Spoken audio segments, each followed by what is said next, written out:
Show 6 டாக்டர்கள் 1008 கேள்விகள். நம்ம நிகழ்ச்சிக்கு ஒவ்வொரு நாளுமே நீங்கள் 10 மணிக்கு கால் பண்ணி ஆரோக்கியம் சார்ந்த பல விஷயங்களை கேட்டு தெரிஞ்சுட்டு இருக்கீங்க. இன்றைக்கும் ஆரோக்கியம் சார்ந்த பல விஷயங்களை பற்றி டிஸ்கஸ் பண்ணலாம். நீங்கள் கால் பண்ண வேண்டிய நம்பர் 044445964444. ஆரோக்கியம் அப்படின்ற விஷயத்தை எடுத்துக்கிட்டாலே பெரியவங்கலேருந்து சின்னவங்க வரைக்கும் எல்லாருமே ரொம்பவே கட்டுக்கோப்பாக இருக்கணுன்றதா எல்லாரோட ஆசையமாக இருக்குது. ஆனால் குழந்தைங்களை பொறுத்த வரைக்கும் ரொம்ப வாழ்த்தனம் பண்ணுறாங்க, எங்கள் குழந்தை ரொம்ப ஹைப்பர் ஆக்டிவாக இருக்காங்க அப்படின்ற கேள்விகள் எல்லா பெற்றோர்களுக்குமே இப்போ முன்வைக்கிறாங்க. இப்போ இருக்க காலகட்டத்தில் ப்ராப்ளம்ஸ் ரொம்பவே அதிகமாயிட்டு வருதுன்னு சொல்லலாம் குழந்தைகளை. ஸோ குழந்தைகளை பற்றி பல விஷயங்கள் இன்னைக்கு நீங்கள் கால் பண்ணி கேட்டுக்கலாம். இன்னைக்கு குழந்தைகள் சார்ந்த பல கேள்விகளுக்கு பதிலளிக்கிறதுக்காக 6 ஸ்பெஷலிஸ்ட் வந்திருக்காங்க எஸ்ஆர்எம்லேருந்து. அவங்க யாருன்னு உங்களுக்கு நான் இன்ட்ரடியூஸ் பண்ணிடுறேன். மிஸ்ஸஸ் ஜெயபாரதி, மகப்பேறு செவிலியர். Mrs Radhika, special educator. Mr. D. Balakrishnan, audiologist and speech pathologist. Mr. Dinesh, clinical psychologist. Mr. Ganapati Shankar, occupational therapist. Mr. Kamalanathan, physiotherapist. Okay, இவங்க 6 பேர்கிட்டையும் ஆரோக்கியம் சார்ந்த பல விஷயங்களை நீங்கள் கேட்டு தெரிஞ்சுக்கலாம். ஆரோக்கியம் அப்படின்றது இன்றியமையாது. ஸோ உங்களோட ஆரோக்கியம் நீங்கள் வீட்டிலேருந்து தொடங்கணுன்றதுக்காக தான் இந்த 10 மணிக்கு இந்த ஷோ அரேஞ்ச் பண்ணியிருக்கோம். ஸோ நீங்கள் கால் பண்ண வேண்டிய நம்பர் 044445964444. ஸோ இன்னைக்கு குழந்தைகளை பற்றி பல விஷயங்களை நீங்கள் கேட்டு தெரிஞ்சுக்கலாம்னு சொல்லியாச்சு. குழந்தைங்க பிறந்த பிறகு குழந்தைங்க கிட்ட ஒரு காம்ப்ளிகேஷன் இருக்குன்றது விசிபிளாக தெரிஞ்சிடக்கூடிய ஒரு விஷயமா இருக்குது. ஆனால் குழந்தைங்க வயிற்றில் இருக்கும்போது குழந்தைங்க ஆரோக்கியமாக இருக்கா அப்படின்றத எப்படி நம்ம கண்காணிக்க முடியும்ன்றதை பற்றி ஒரு சிறப்பான கேள்வி மிஸ்ஸஸ் ஜெயபாரதி அவர்கள் கிட்ட கேட்கலாம். குழந்தைங்க பிறந்த பிறகு குழந்தைங்களோட செயலை வச்சு இல்லை குழந்தைங்களோட பேச்சை வச்சு அவங்க குழந்தைங்க ஆக்டிவா இருக்காங்களான்னு கண்டுபிடிச்சிடலாம். ஸோ வயிற்றில் இருக்க குழந்தைங்க ஆக்டிவா இருக்காங்களா, ஆரோக்கியமா இருக்காங்களான்னு எப்படி டயக்னோஸ் பண்றது? ஃபஸ்ட்டு வந்து குழந்தைங்க பிறக்கிறதுக்கு முன்னாடி மாசமாக இருக்கும்போதே முக்கியமாக அவங்க வந்து ஃபஸ்ட்டு 3 மாதத்துக்கு வந்து ரொம்ப பத்திரமா இருக்கணும். ஏன்னா ஃபஸ்ட்டு 3 மாதத்துல தான் குழந்தைங்களுக்கு உடல் உறுப்பெல்லாம் வளர்ச்சி அடையுது, எல்லா சிஸ்டமும் டெவலப் ஆகுது. ஸோ அந்த சமயத்தில் ரொம்ப கேர்ஃபுல்லாக இருக்கணும். 3 மாதத்துக்கு அப்புறம் ஒன்லி வெயிட் மட்டும் தான் இன்க்ரீஸ் ஆகும். ஸோ அந்த 3 மாதத்துக்குள்ளே நிறைய பிரச்சனைகள் அம்மாக்களுக்கு வந்துச்சுன்னா, ஃபார் எக்ஸாம்பிள் நோய் தொற்று, கிருமி தொற்று ஏதாவது வந்துச்சுன்னா, இன்ஃபெக்ஷன் ஆச்சுன்னா, இல்லை அவங்க டாக்டர் ப்ரிஸ்கிரிப்ஷன் இல்லாமல் மெடிகேஷன்ஸ் எடுத்தாங்கன்னா, இல்லை ஜெனட்டிக்காக இருக்கலாம் சில ப்ராப்ளம். ஸோ இது மாதிரி காரணங்களால் குழந்தைங்களுக்கு ப்ராப்ளம் வரலாம். இது எப்படிலாம் கண்டுபிடிக்கலாம் அப்படிங்கும்போது ஃபஸ்ட்டு எடுத்தோன்னா அவங்க வந்து ஸ்கேன், முதல்ல ப்ரெக்னென்சி கன்ஃபார்ம் பண்ணோன்னே ஸ்கேன் பண்ணிக்கணும். அது வந்து இம்ப்ளான்டேஷன் ஸ்கேனுன்னு சொல்லுவாங்க. எங்கே அந்த ஜைகோட் போய் இம்ப்ளான்ட் ஆயிருக்குன்னு பார்க்குறதுக்கு, கரெக்டாக யூட்ரஸ்குள்ளே தான் இருக்கா இல்லை டியூப்பில் இருக்கா அப்படின்னு பார்க்குறதுக்காக பண்ணுற ஸ்கேனு. அதுக்கப்புறம் வந்து அனாமலி ஸ்கேனுன்னு சொல்லுவாங்க. இது வந்து 15 to 20 வீக்ஸில், நார்மலாக 5 மந்த்தில் இந்த ஸ்கேன் பண்ணுவாங்க. இந்த அனாமலி ஸ்கேன் பண்ணி பார்க்கும்போதே என்னென்ன பிரச்சனைகளுக்கு குழந்தைங்களுக்கு இருக்குதுன்னு சொல்லிட்டு கண்டுபிடிச்சிடலாம். இது இல்லாமல் முக்கியமாக வந்து ட்ரிபிள் டெஸ்ட்டுன்னு சொல்லுவாங்க. அது வந்து ரத்தத்தை எடுத்து பரிசோதனை பண்ணுறது. அது 3 விதமான ஹார்மோன் டெஸ்ட். அது அம்னியாட்டிக் ஃப்ளூயிட் இண்டெக்ஸ்ன்னு சொல்லுவாங்க. அது அம்னியோசென்டசிஸ், அந்த ஃப்ளூயிட் எடுத்து கூட பார்க்கலாம். இந்த ஹார்மோன் டெஸ்ட் பற்றி சொல்லும்போது ஆல்ஃபா ஃபீட்டோப்ரோட்டீன் ஒரு ஹார்மோனு, ப்ளஸ் ஹெசிஜின்னு சொல்லுவாங்க, ஹியூமன் கோரியானிக் குரோண்டோட்ரோஃபின்னு சொல்லிட்டு, அது ஈஸ்ட்ரோடையால். இது 3 சேர்ந்தது தான் ட்ரிபிள் டெஸ்ட்டுன்னு சொல்லுவாங்க. இந்த ஹார்மோன் லெவலை எடுத்து பார்க்கும்போது அது சரியான விதத்தில் இல்லை, கூட குறைச்சி இருக்கும்போது கண்டிப்பாக குழந்தைங்களுக்கு வந்து நிறைய ப்ராப்ளம் இருக்கிறதுக்கு வாய்ப்புகள் இருக்குது. ஸோ இதை வந்து எப்படிலாம் தடுக்கலாம்? குழந்தைங்கள் வந்து ப்ரெக்னென்சிலே ப்ரெக்னென்ட் பிளான் பண்ணதுக்கு முன்னாடியே சில கேர்லாம் எடுத்துக்கலாம். இந்த பர்த் டிஃபெக்ட், இந்த குழந்தைகள் குறைபாடோட பிறக்கிறத தவிர்க்கிறதுக்கு வந்து சில விஷயங்களை முன்னாடியே ப்ரெக்னென்ட் ஆகிறதுக்கு முன்னாடியே பிளான் பண்ணலாம். இப்போ ஜெனட்டிக் ப்ராப்ளம் இருக்குன்னா அவங்க ஜெனட்டிக் கவுன்சிலிங் போகலாம். இல்லை அவங்க வந்து முக்கியமாக வந்து நியூரல் டியூப் டிஃபெக்ட்னு சொல்லுவாங்க. அந்த ஸ்பைனல் காலில் வர பிரச்சனை, குழந்தைங்களுக்கு வர பிரச்சனைகளுக்கெல்லாம் ஃபோலிக் ஆசிட் கொடுப்பாங்க அம்மாவுக்கு. ப்ரெக்னென்சிக்கு முன்னாடியே இந்த டேப்லெட்லாம் ப்ரிஸ்கிரைப் பண்ணுவாங்க. ஸோ இதெல்லாம் எடுத்து விட்டமின் சாப்பிட்லாம். ஸோ இது இந்த ப்ராப்பராக ஜெனட்டிக் கவுன்சிலிங் போகலாம். இதெல்லாம் போனாவே கண்டிப்பாக நார்மல் சைல்டு பிறக்கிறதுக்கு வாய்ப்பு இருக்குது. ஓகே, குழந்தை ஆரோக்கியமாக இருக்கிறாங்க அப்படின்றது குழந்தை பிறந்தது அப்புறம் மட்டும் இல்லாமல் வயிற்றில் ஜனிக்கும் போதே சரி, இல்லைனா குழந்தை கர்ப்பமாகறதுக்கு முன்னாடியும் சரி, நீங்கள் ஒரு சில டெஸ்ட்டுங்களாம் எடுக்க வேண்டியிருக்கும். அது மட்டும் இல்லாமல் டாக்டரோட ஆலோசனைப்படி ஃபோலிக் ஆசிட் இது மாதிரியான டேப்லெட்ஸ்லாம் எடுக்க வேண்டியது அவசியமான விஷயமா இருக்குன்னு சொல்லியிருக்காங்க. தொடர்ந்து முதல் நேர் இணைப்பில் காத்துட்டு இருக்காங்க, அவங்க கிட்ட பேசலாம். வணக்கம். ஹலோ, சொல்லுங்கம்மா, உங்க பேர் என்ன, எங்கேருந்து கால் பண்றீங்க? திருக்கோயிலூர்லேருந்து பேசுகிறேன் மேடம். ஓகேம்மா, உங்களோட கேள்வி என்ன? என்னோட குழந்தைக்கு 3.5 வயசு ஆகுது. ஓகே, ரொம்ப அடம் அதிகமா இருக்கு. இந்த சாப்பாடு விஷயத்துல 2.5 வயசுல இருந்தே எனக்கு பயங்கர ப்ராப்ளம். சாப்பாடே சாப்பிட மாட்டேங்கிறான். இட்லி சாதம் எது முன்னாடி கொண்டு வந்து வச்சாலும் அது வேணாம் அப்படின்ட்டு அதை ரெஃப்யூஸ் பண்றதுலே தான் இருக்கான். அது வேண்டாம், நம்ம மேற்கொண்டு வற்புறுத்தி ஊட்ட போனா நம்மள அடிக்கிறது, அவனை அடிச்சுக்கிறது, தலையை முட்டிக்கிறது, இது மாதிரி. இப்ப கொஞ்ச நாளா அந்த பிரியாணி, தக்காளி சாதம் பிரியாணி, அதுல மட்டும் இன்ட்ரெஸ்ட் இருந்தது, வேற எதுலயுமே இன்ட்ரெஸ்ட் இல்ல. அது மட்டும் சாப்பிட்டுட்டு இருந்தான். ஒரு 3 நாளா அதையும் ஸ்டாப் பண்ணிட்டாரு. அந்த சாப்பாட்டையும் அவருக்கு பிடிக்க மாட்டேங்குது. டீ காஃபி இதை மட்டும் கேட்டு ரொம்ப அடம். ஓகே அதுதான் என்ன பண்ணணும், எனக்கு எப்படி அவனை இது பண்றதுன்னு தெரியல மேடம். அது கேட்கணும் சார். ஓகே, தொடர்ந்து பேசலாமா? மிஸ்ஸஸ் ராதிகா இருக்காங்க, ஸ்பெஷல் எஜுகேட்டர். அதாவது சாப்பிட்ற விஷயத்துல மட்டும்தான் அவங்க குழந்தை அடம் பிடிக்கிறாங்களா? மத்த விஷயம் ஏதாவது வெளியில போகணும் அந்த மாதிரி அடம் பிடிப்பான். அது கொஞ்சம் நம்ம மிரட்டினா கொஞ்சம் ஆயிட்டு உள்ள வந்துருவாரு. உங்களுக்கு பிரச்சனை இப்ப சாப்பிட மாட்டாங்க? ஆமா. சரி, அவருக்கு என்ன பிடிக்குதுன்னு முதல்ல ஓகேம்மா, அவருக்கு என்ன பிடிக்குதுன்னு நீங்க பாருங்க. சரிங்களா? அவருக்கு என்ன பிடிக்குது, அது எப்படி கொடுக்கணும். இப்போ இட்லி பிடிக்கலன்னா இட்லிக்கு சம்மந்தமாக வேறு என்ன பண்ணலாம் அப்படின்னு பாருங்கள். அவங்களுக்கு பிடிச்ச மினி தோசை, மினி இட்லி அந்த மாதிரி. ஏன்னா அவங்க ப்ளேவே மெத்தடில் நிறைய இந்த ஃபுட்டுங்களாம் இப்போ எல்லா பெற்றோர்களும் வந்து குழந்தைங்க சாப்பிடல அப்படின்றது தான் அவங்களுடைய கவலை. நம்ம அந்த இட்லி தான் ஊட்டணுன்றது கிடையாது. அதுக்கான புரதச்சத்துங்கள், ஸோ அவங்களுக்கு விட்டமின்ஸ் எதில் கிடைக்குதோ, அவங்களுக்கு எது ஈஸியாக அதை வந்து லைக் பண்ணுறாங்களோ அந்த விதத்தில் நம்ம மாடிஃபிகேஷன் பண்ணி கொடுக்கறது ரொம்ப நல்லது. இப்போ பார்த்தீங்கன்னா ஒரு வடையே சாப்பிட மாட்றாங்க, கீரை சாப்பிட மாட்றாங்கன்னு சொல்லுவாங்க. எக்ஸாம்பிள்ஸ் நான் சொல்கிறேன். ஸோ நம்ம அதை வந்து கீரை வடையில் வந்து நம்ம சேர்த்து கொடுக்கலாம். வடை வந்து இப்போ கடலைப்பருப்பு அதெல்லாம் வந்து ஆக மாட்டாங்க. மூக்கடலை வந்து ரொம்ப ஸ்ட்ரென்த்தானது. ஸோ அதில் வடை செஞ்சு கொடுக்கலாம். மூக்கடலையே சாப்பிடல என் குழந்தை அப்படின்னு சொல்கிறாங்க. அந்த மாதிரி தான் நம்ம சாப்பாட்டு விஷயங்களை அவங்க விதத்துலவே ப்ளேவே மெத்தடில் அதுமாதிரி சாப்பாடு ஊட்டுறதுக்கு முன்னாடி நம்ம அவங்க என்ன பண்ணணும், நம்ம என்ன பண்ணணும், சரி எங்கேயாவது கூட்டிகிட்டு போய் பார்க்கு இல்லை வீட்டில் மற்றவங்களோட மிங்கல் பண்ணி அம்மா சாப்பிட்ற பர்சன் எப்போவுமே வந்து சாப்பாட்டு விஷயங்களோ இல்லை மற்ற விஷயங்களோ பண்ணும்போது இப்போல்லாம் கம்யூனிகேஷன் தான் முக்கியமாக அவங்களுக்கு தேவைப்படுது.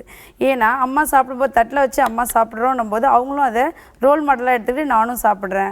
ஸோ யார் ரொம்ப ஃபாஸ்ட்டாக சாப்பிட்றாங்களோ அவங்களுக்கு ஒரு ஸ்டார், அவங்களுக்கு ஒரு ரீஎன்ஃபோர்ஸ்மெண்ட், அந்த மாதிரி ஒரு ஊக்கமுடைய ஒரு வார்த்தைகள் வந்து ரொம்ப முக்கியமானதாக இருக்குது. இப்போது நீங்கள் அதெல்லாம் பயன்படுத்தி அவங்கள வந்து கூட்டிகிட்டு போகலாம். அதே மாதிரி நீங்கள் ஒழுங்காக சாப்பிட்டீங்கன்னா இன்றைக்கி பார்க் போகலாம் ஈவினிங். ஸோ மோட்டிவேஷன் ரொம்ப வந்து முக்கியம் ஒரு குழந்தைக்கு வந்து பண்ணுறது. முன்னாடிலாம் பசிக்குது சாப்பிடலாம். இப்போ வந்து நம்ம மேலும் மேலும் அவங்க உணவு முறைகளை வந்து டிஃப்ரெண்ட்டாக நம்ம எப்போ சாப்பிட்றோமோ அதை தான் நம்ம கடைப்பிடிக்கிறோம். அதேமாதிரி நைட்டு வந்து இந்த சாப்பாட்டு விஷயத்துக்கு ரொம்ப முக்கியமானது தூக்கம். ஸோ நம்ம இயர்லியாக வந்து அவங்கள தூங்க வச்சிட்டோம்னா அவங்களுக்கு வந்து கரெக்ட் டயத்துக்கு நம்ம டயட் கொடுத்தோம்னா அது சீராக அமையும். இல்லையே நம்ம தூங்குகிறோம், நம்ம லேட்டாக வந்து அப்பா லேட்டாக வேலையிலேருந்து வராரு, ஸோ நம்ம அது வரலையும் வந்து டிவி பார்த்துட்டு இருக்கோம், நம்ம பொழுதுபோக்காக போவோம், நம்ம குழந்தையும் நம்ம கூட அந்த மாதிரி தான் இருக்குது. ஸோ அவங்களுக்கு வந்து அது டைஜஷன் ஆகிறது கிடையாது.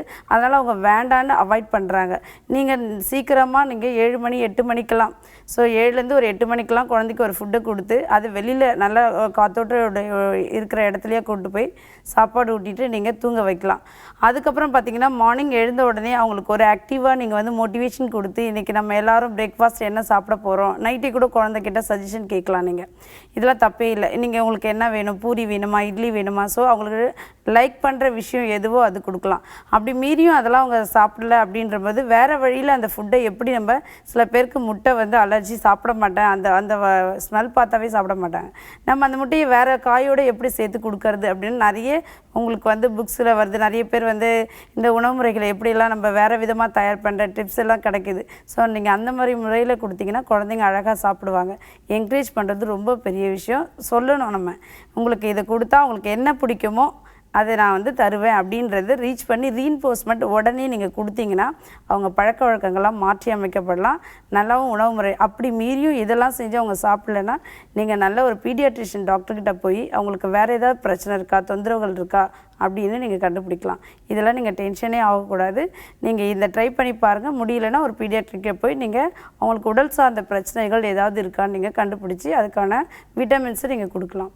Okay, thank you so much for காலிங்மா. குழந்தைங்களுக்கு பிடிச்ச மாதிரி நீங்கள் உணவு முறைகளை கொடுக்க வேண்டியது ரொம்பவே அவசியமாக இருக்குது. ஒரு சப்பாத்தி கொடுக்குறீங்கன்னா அது ஒரு கார்ட்டூன் கேரக்டர் மாதிரி வரைஞ்சு கொடுக்கலாம். இது மாதிரி இன்னோவேட்டிவான விஷயங்களை கொடுத்தீங்கன்னா குழந்தைங்க விரும்பி சாப்பிடுவாங்கன்னு சொல்லியிருக்காங்க. Thank you so much for calling. தொடர்ந்து அடுத்த நேர்கிட்டையும் பேசலாம். Hello hello, good morning. சொல்லுங்கள், உங்கள் பேருன்னு எங்கேருந்து கால் பண்ணுறீங்க? நான் என் பேர் தனம்மா. எங்கள் பொண்ணுக்கு நாங்கள் சென்னையிலேருந்து பேசுகிறேன். ஓகேம்மா, உங்களோட கேள்விகளை நீங்கள் தொடர்ந்து கேட்கலாம். அதான் எங்கள் பொண்ணு குழந்தை இப்போ பிறந்து 3 மாதம் அது பையன் பிறந்திருக்கு. ஓகே, அது பார்த்தீங்கன்னா அப்படியே தலை அப்படியே சொரிகிறான். ஓகே, தலை சொரிகிறான், முடிபுறம் கொட்டி போச்சு. ஓகேம்மா, தொடர்ந்து பேசலாம். உங்களோட கேள்விக்கு மிஸ்ஸஸ் ஜெயபாரதி செவிலியர் அவர்கள் இருக்காங்க, அவங்க பதிலளிப்பாங்க. வேற என்னமா பிரச்சனை இருக்குது குழந்தைக்கு? வேற ஒன்றும் இல்லைம்மா, அதான் அந்த அப்படியே சொரிகிறான் பார்த்துக்கோங்க. சொரிஞ்சு முடி ஒன்றுமே இல்லை தலையில். அப்படியே பிறக்கும்போது நிறைய முடி இருந்துச்சுங்களா? பிறக்கும்போது எல்லாரும் சொன்னாங்க இது என்ன பொட்டை பொண்ணு மாதிரி இருக்கு அப்படின்னு சொன்னாங்க. அப்படியா? பையன் பிறந்தது பையன் இல்ல? பிறந்த பையன். ஓகே. என்ன சாப்பாடு கொடுக்குறீங்க? பால் கொடுக்குறீங்க? தாய்ப்பால் கொடுக்குறாங்களா? சாப்பாடுலாம் இல்ல, 3 மாசம் தான் ஆகுது. லாக்டோஜின்ன்ற பால் போட்டு கொடுக்குறாங்க, தாய்ப்பால் கிடையாது. ஏன் தாய்ப்பால் நீங்க கொடுக்கல? தாய்ப்பால் இல்லம்மா, நாங்களே எவ்வளவோ ஊட்டச்சத்தெல்லாம் கொடுத்தோம், அப்புறம் தான் தாய்ப்பால் நின்னு போச்சு. அப்படிங்களா? நீங்க டாக்டர் போய் பாத்தீங்களா? பால் சுரக்காததுக்கு என்ன காரணம்னு அதுக்கு கண்டுபிடிச்சீங்க? ஏதோ ஒரு மாத்திரை ஒண்ணு கொடுத்தாங்க, மாத்திரை கொடுத்தா அதுல சுரக்கல. ஓகே. இந்த லாக்டோஜன் சொன்னீங்களா, அது உங்களுக்கு யார் சொல்லி நீங்க கொடுக்குறீங்க? அந்த டாக்டர் தான், அதாவது அவங்க திருச்சியில இருக்கிறாங்க, திருச்சியில ஒரு டாக்டர் சொல்லி தான் நாங்க, சுசீலா மேடம். ஓகே சார், நீங்கள் டாக்டரை பார்த்து தான் கொடுத்துருக்கீங்க. எனக்கு தெரிஞ்ச வரைக்கும் குழந்தைங்களுக்கு முடி கொட்டுதுன்னா அது பிரச்சனை இல்லை. குழந்தை தானாக கையை எடுத்து சொரியறதுக்கு வாய்ப்பு கிடையாது. மேபி அது ஆக்டிவிட்டி பண்ணுறது உங்களுக்கு அப்படி தெரிஞ்சிருக்கலாம். முடி கொட்டுறதுக்கு காரணம் பல விட்டமின் குறைபாடு கூட இருக்கலாம். நீங்கள் எதுக்கும் மறுபடியும் போய் அந்த டாக்டரை பாருங்கள், இந்த பிரச்சனையை சொல்லி ஒரு நல்ல தீர்வை தேடிக்கலாம். ஓகே, நன்றிம்மா கால் பண்ணதுக்கு. தொடர்ந்து அடுத்த நேர்கிட்ட பேசுறதுக்கு முன்னாடி சின்ன பிரேக் எடுத்துக்கலாம். இது 6 டாக்டர்கள் 1008 கேள்விகள்.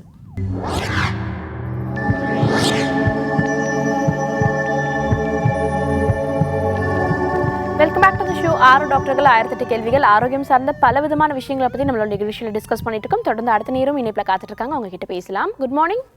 ஹலோ, வணக்கம். சொல்லுங்க, உங்க பேர் என்ன, எங்க இருந்து கால் பண்றீங்க? நாங்க திருச்சியில இருந்து பேசுறோம். ஓகேமா, உங்க பேர்? என் பேர் உஷா. ஓகே உஷா, உங்களோட கேள்விகளை நீங்க தொடர்ந்து கேட்கலாம். ஓகே, தொடர்ந்து பேசலாமா? என்னோட பையன் 13 இயர்ஸ் ஓல்டு. ஓகே. அவரு 8th போறாரு. இன்ன வரையும் அவருக்கு நம்ம சொல்லி கொடுத்தது ரீச் ஆகும். நல்ல பிரில்லியண்டா இருக்காரு, ஆனா படிக்கிற ஒரு விஷயத்த மட்டும் செய்ய மாட்டேங்கிறாரு.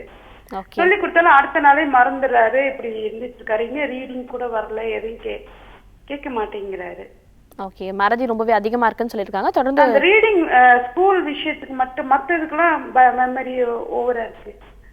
ஓகே, மிஸ்டர் தினேஷ் இருக்காரு, கிளினிக்கல் சைக்காலஜிஸ்ட். தொடர்ந்து பேசலாம்.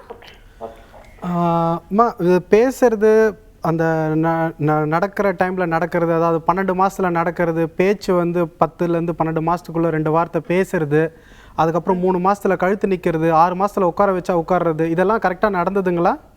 அதெல்லாம் நடந்துச்சு. இந்த அப்புறம் ஆனா 11 மாசத்துலயே டேடின்னு கூப்பிடுவாரு. இந்த மாதிரிலாம் கொஞ்சம் கொஞ்சம் பேசினாரு. ஆனாலும் மற்ற பிள்ளைங்க மாதிரி கொஞ்சம் இதா பேசுறாரு. ஓகே, அதுக்கப்புறமா பேச்சு நார்மலாக வர ஆரம்பிச்சிச்சு இல்லையா? எத்தனை வயசுல ஸ்கூல் இருந்தாலும் இப்பயும் கொஞ்சம் சில வார்த்தைகள்லாம் கிளியரா வர்றதில்ல. சரி, எந்த மாதிரி வார்த்தைங்கம்மா கிளியரா வர்றதில்ல? பெரிய வார்த்தைகளா? இங்கிலீஷ்லயா தமிழ்லையா? தமிழ்லயா இருக்கட்டும், இங்கிலீஷா இருக்கட்டும், சில வார்த்தைகள்லாம் அப்புறம்ங்கிறதுலாம்.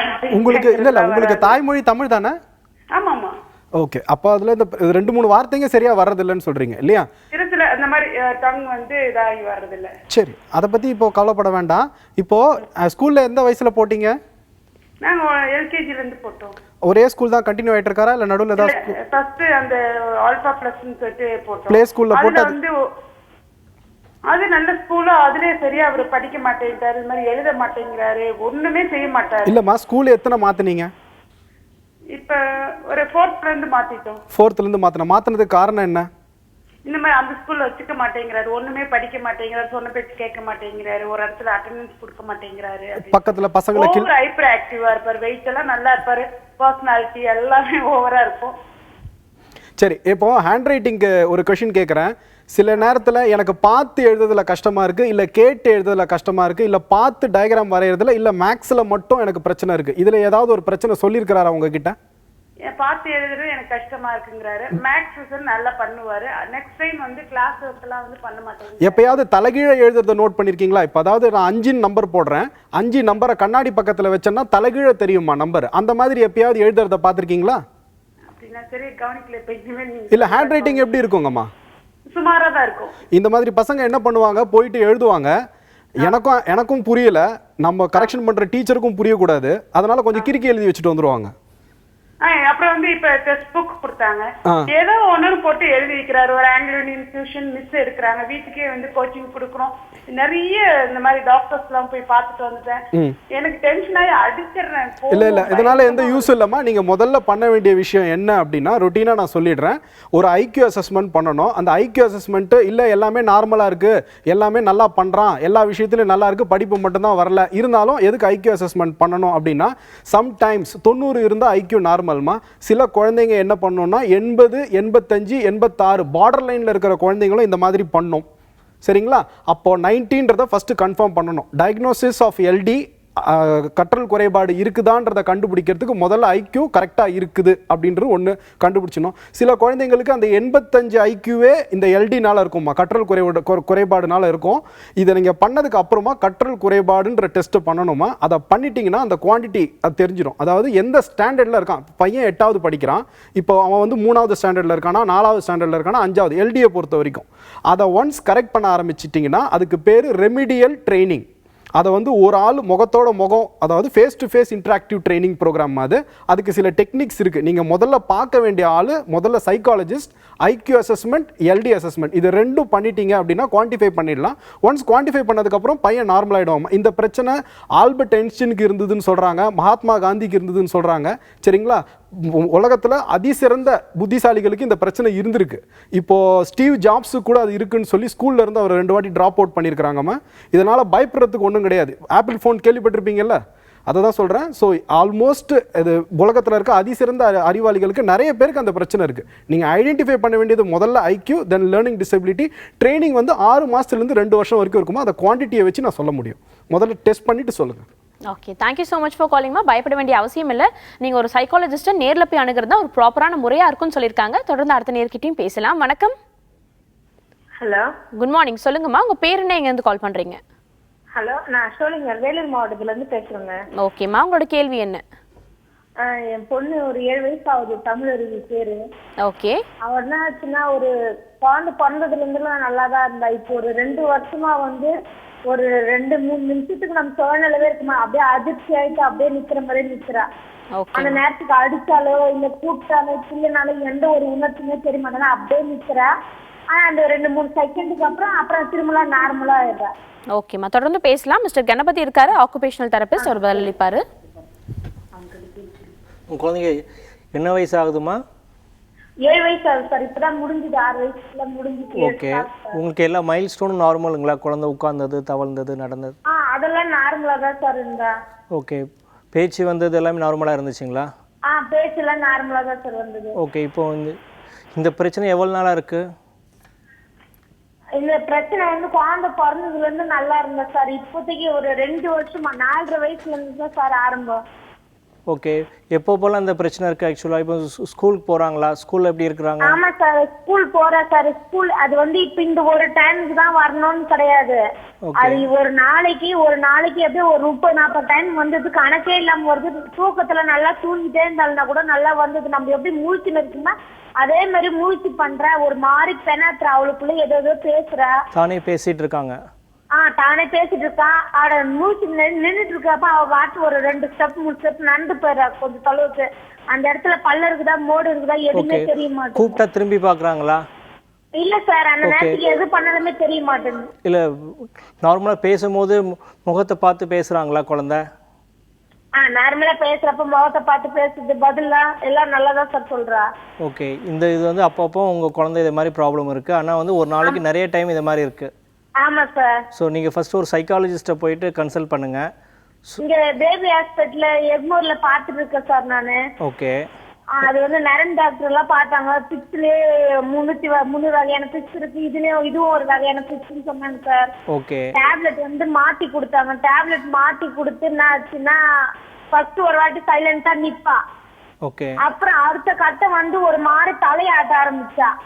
ஓகே. அப்போ அதுக்கு அடுத்த கட்டம் வந்து ஒரு பேச ஆரம்பிச்சு, இப்ப நடக்க ஆரம்பிச்சு. இப்போ வந்து இப்ப ரீசெண்டா போன வாரம் தான் சார் நான் ஹாஸ்பிட்டல்ல இருந்து அட்மிட் ஆகி டிஸ்சார்ஜ் ஆகியே வந்தேன். சரிங்க. நீங்க என்ன மாத்திரை வந்து வேற மாத்தி கொடுத்துருக்காங்க. அந்த மாத்திரை மாத்தி கொடுத்ததுனால இன்னும் அதிகமா பேசுற, ஒரு மாதிரி பெண்ணாத்துற, அவ பேசுறது நம்மளுக்கே புரிய மாட்டேங்குது சார். ஓகே. ஸோ இப்போ நீங்கள் சொல்கிறது பார்த்தீங்கன்னா குழந்தைக்கு வந்து ஃபிட்ஸ் வந்ததுனால இது மாதிரி இருக்குதுன்னு சொல்கிறீங்க. அது என்ன ஃபிட்ஸ்ன்னு சொல்லி அதுக்கு தக்கன மாத்திரை டாக்டர்களுக்கு கொடுத்துருப்பாங்க. அவங்களோட அட்வைஸை கண்டினியூ பண்ணிவிட்டு நீங்கள் ஒரு சைக்காலஜிஸ்ட்டு அது மாதிரி தெரப்பியும் தேவைப்படும். ஸோ நார்மலாக அந்த ஃபிட்ஸ் இருக்கிற குழந்தைகளுக்கு வந்து சென்சரி ப்ராசஸிங் ப்ராப்ளமும் இருக்கும். ஸோ அதனால் உங்களுக்கு நீங்கள் ஒரு சைக்காலஜிஸ்ட்டையும் கன்சல்ட் பண்ணுங்கள், ஒரு ஆக்குபேஷனல் தெரபிஸ்ட்டையும் கன்சல்ட் பண்ணுங்கள். டாக்டர்கள் என்ன சொன்னாங்களோ அந்த மருந்து மாத்திரை நீங்கள் கண்டினியூ பண்ணுறது நல்லது. ஏன்னா உங்கள் குழந்தைக்கு எப்பப்போ ஃபிட்ஸ் வருதோ அப்போ வந்து அவங்களுடைய டெவலப்மெண்ட் பேக்கில் போகிறதுக்கு வாய்ப்புகள் அதிகமாக இருக்குது. அதனால் உங்கள் குழந்தைக்கு ஃபிட்ஸ் வராமல் ஃபஸ்ட்டு பார்த்துக்கணும். அதனுடைய மற்ற பக்க விளைவுகள் என்ன இருக்கோ அதுக்கு சைக்காலஜிஸ்ட்டும் ஒரு ஆக்குபேஷனல் தெரபிஸ்ட்டும் நீங்கள் கன்சல்ட் பண்ணிக்கிறது best. Okay, thank you so much for காலிங்மா. தொடர்ந்து அடுத்த நேர்கிட்டையும் பேசலாம். வணக்கம், குட் மார்னிங். ஹலோ, இது 6 டாக்டர்கள் 1008 கேள்விகள். நீங்க இணைப்பில் தான் இருக்கீங்க, பேசலாம். உங்க பேர் என்ன, எங்க இருந்து கால் பண்றீங்க? என் பேர் சொல்லுங்கம்மா, தொடர்ந்து பேசலாம். என் பேர் அம்பிகா. ஓகே அம்பிகா, உங்களோட கேள்வி என்ன? புளியம்பட்டியில இருந்து கூப்பிடுறேங்க. ஓகேம்மா, தயக்கம் வேண்டாம், தொடர்ந்து பேசலாமா? எங்க பாப்பா வந்து ஆட்டிசம் பேபி. ஓகே. அவளை எப்படி வச்சுக்கணும்? அவளுக்கு ஸ்பீச் வந்து கம்மியா தான் இருக்குங்க, ஆட்டிசம் அவனா. ஆனா அவ வந்து 2 வயசுலதான் நடக்கிறதுக்கு ஆரம்பிச்சா. அவளை கவனிச்சுக்கிற முறை வந்து அவ வந்து எங்க வீட்டு நடந்துக்கிறது வந்து கொஞ்சம் அதிகமா இருக்கு. ஓகேம்மா, நார்மல் குழந்தையோட இல்லாம டிஃபரெண்டா இருக்கிறா. ஓகேம்மா, தொடர்ந்து பேசலாம். ஸ்பீச் தெரபிஸ்ட் இருக்காரு டாக்டர் பாலகிருஷ்ணன், அவர் தொடர்ந்து உங்களுக்கு பதிலளிப்பாரு. ஆட்டிசம் அப்படின்ட்டு டயக்னோஸ் பண்ணிட்டாங்க இல்லையா? சார், ஆட்டிசம்னு டயக்னோஸ் பண்ணிட்டாங்களா?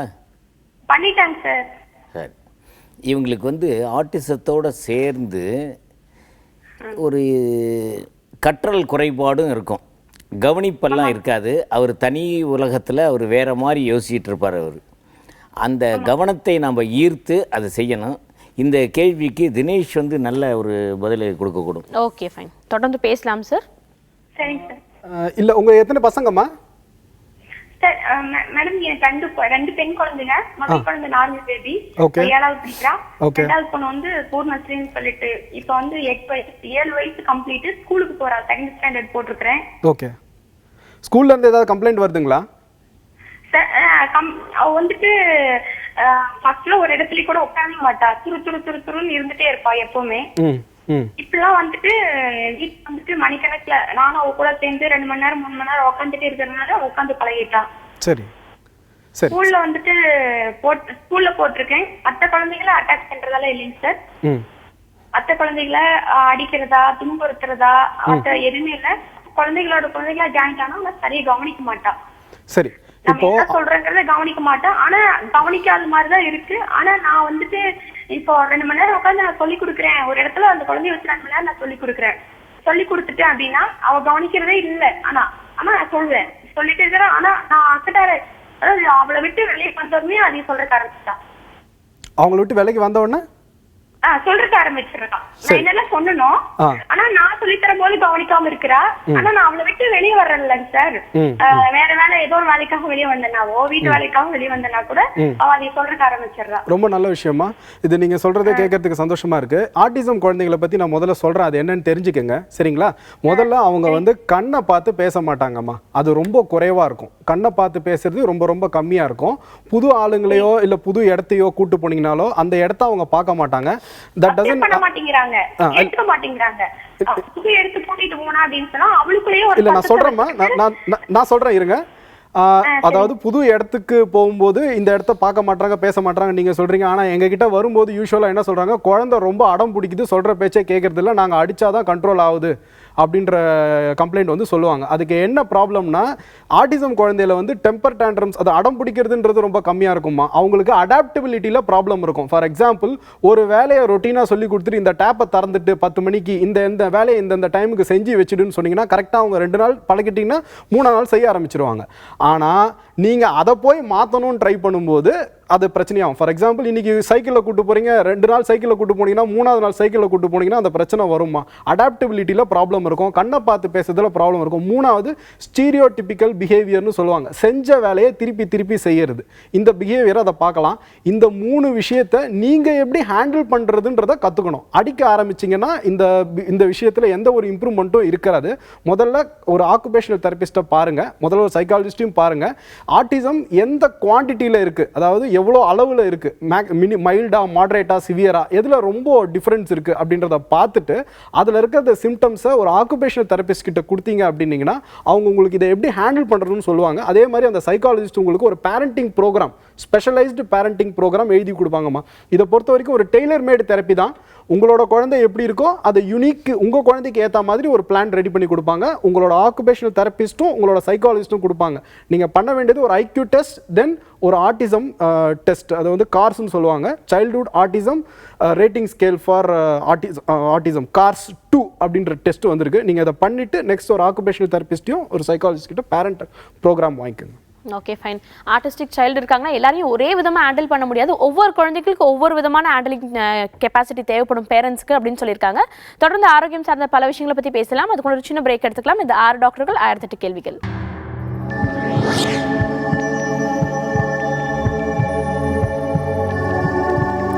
Welcome back to the show. 6 டாக்டர்கள் 1008 கேள்விகள். ஆரோக்கியம் சார்ந்த பல விஷயங்களை பற்றி டிஸ்கஸ் பண்ணிட்டு இருக்கோம். நீங்களும் ஆரோக்கியம் சார்ந்த கேள்விகளுக்கான விடைகளை கேட்டு தெரிஞ்சுக்கணும்னா 0444459444 இந்த நம்பருக்கு கால் பண்ணலாம்.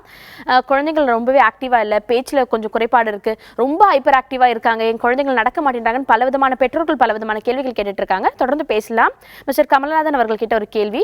குழந்தைங்களுக்கு ஒரு வயசு ஆகுது, ஆனால் இன்னும் நடக்க பழகல குழந்தைங்க, இல்லைனா கொஞ்சம் வயது ஆயிடுச்சு, அந்த அளவுக்கு ஆக்டிவா இல்லை அவங்க நடைகள் அப்படின்னு சொன்னா அவங்களுக்கு என்ன மாதிரியான பிசியோதெரபி ட்ரீட்மெண்ட் வீட்டிலே தரலாம்? இப்போ குழந்தைங்க வந்து பொதுவாக நார்மலாக ஒரு வயசில் நடப்பாங்க, ஒரு வயசுலேருந்து 1.25 வயசுக்குள்ளே நடப்பாங்க. ஒரு சில சமயத்தில் அவங்களால இது மாதிரி நடக்க முடியலை, நடக்கிறதுல காலில் வலு இல்லாமல் இருந்தாலோ அல்லது கை காலில் வேறு ஏதாவது பிரச்சனைகள் இருந்தாலோ இல்லை மூளை வளர்ச்சி குறைபாடு இருந்தாலோ அவங்களால என்ன பண்ண முடியும், ஒழுங்காக நடக்க முடியாது.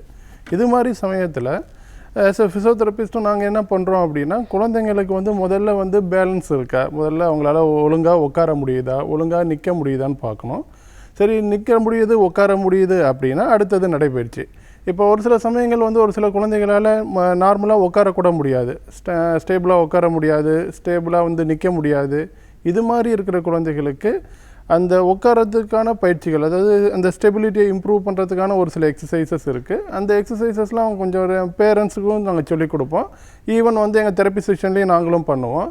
தென் ஒன்ஸ் அந்த குழந்தை உட்கார முடியுது, நிற்க முடியுது அப்படின்னா அடுத்தது நடக்கிறதுக்கான பயிற்சிகள் சின்ன சின்ன ஆக்டிவிட்டீஸ் இருக்குது. அந்த குழந்தைகளோட காலை முதல்ல ஒரு சில சமயங்கள் அந்த குழந்தை காலை ஒழுங்காக ஊனாமல் இருக்கும், அல்லது நுனிக்காலில் நடப்பாங்க. இது மாதிரியெல்லாம் இருக்கும்போது அவங்களுக்கு ஒரு சில ஆர்த்தோசிஸ் கொடுக்கலாம். ஒரு சிலருக்கு ஏதாவது ஒரு சில பிரச்சனைகள் இருந்ததுன்னா அவங்க ஆர்த்தோசிஸ் கொடுத்து நடக்க வைக்கலாம். இல்லை அப்படின்னா நார்மலாக இருக்கிற குழந்தைகளுக்கு நார்மலாக ஒரு சில ஆக்டிவிட்டீஸ் இருக்குது. அந்த ஆக்டிவிட்டீஸ் அவங்க ரெகுலராக பண்ணும்போது இதையெல்லாம் நம்ம ப்ரிவென்ட் பண்ணலாம். Okay fine.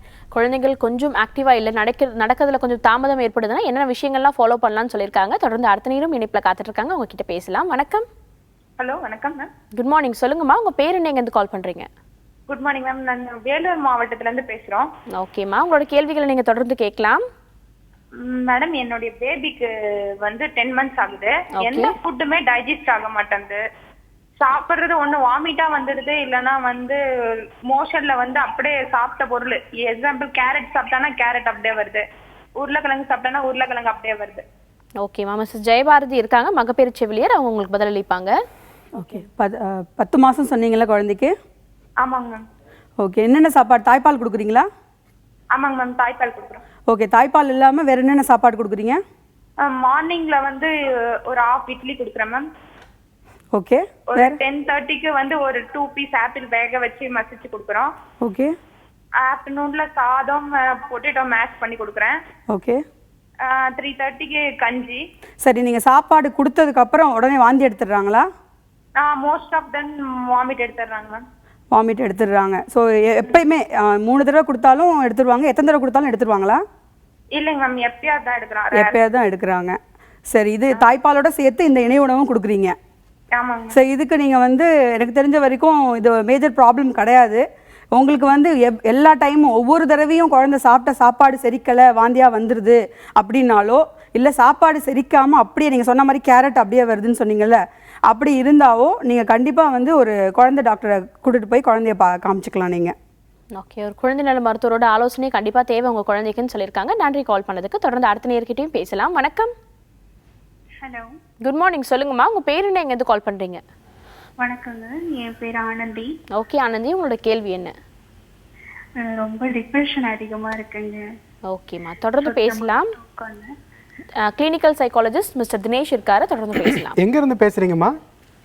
நாங்க பண்ருட்டில இருந்து பேசுறோம். இந்த வார்த்தை டிப்ரெஷன் சொல்றீங்களா, அப்படின்னா என்னம்மா, யார் சொன்னாங்க உங்களுக்கு? டிப்ரெஷன் கேள்விப்பட்டிருக்கேன், அவ்வளவுதான். இதுதான் விஷயமே.